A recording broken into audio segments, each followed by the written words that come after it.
As 2023 is coming to an end, I want to go over some of my favorite cards that came out for Commander this year. Let's hop on into them.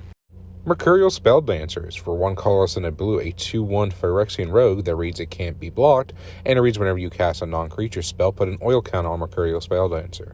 When Mercurial Spelldancer deals combat damage to a player, you may remove 2 oil counters from it. If you do, whenever you cast your next instant or sorcery spell this turn, you may copy it and choose new targets for the copy. This card is a cheap and efficient way for you to double your spells while also giving great synergies to any Kindred Road decks that want to decide to run it. Invasion of Kaldheim is 3 colorless and a red battle, and on the battle side it reads, whenever Invasion of Kaldheim enters the battlefield, exile all cards from your hand, then draw that many cards. Until the end of turn, you may play the cards exiled this way. On the back side, it's Pyre of the World Tree, a red enchantment that reads discard a land from your hand. Pyre of the World Tree deals 2 damage to any target. Whenever you discard a land, exile the top card of your library, you may play that card this turn. A really great value engine in red decks, enabling multiple different exile-based strategies, and also doubles as a way to remove multiple creatures once you start discarding lands.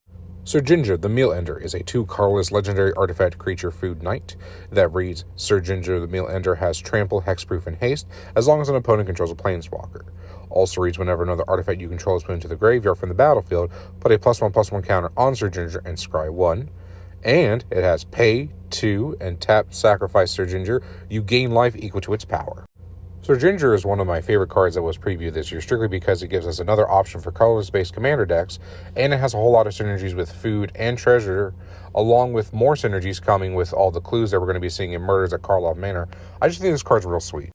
Palantir Vorthank is a legendary artifact that reads, at the beginning of your end step, put an influence counter on Palantir Vorthank. Then target opponent may have you draw a card. If that player doesn't, you mill X cards, where X is the number of influence counters on Palantir Vorthank, and that player loses life equal to the total number of mana value milled this way. As my playgroup's designated graveyard player, I think this card's absolutely fantastic, forcing your opponents to make really difficult decisions while also giving you a chance to gain value throughout the game for your graveyard decks. I think this card's fantastic. To wrap up the video, we have Pantlaza Sun Favorite, a 4/4 legendary dinosaur in Naya that reads, whenever Pantlaza Sun Favorite or another dinosaur enters the battlefield under your control, you may discover X, where X is that creature's toughness. Do this only once each turn. This is my last card on my list because it doesn't just give you an additional avenue to take with dinosaur decks, but it also has an incredibly powerful effect to go along with it, making this card absolutely fantastic wrapping out the year.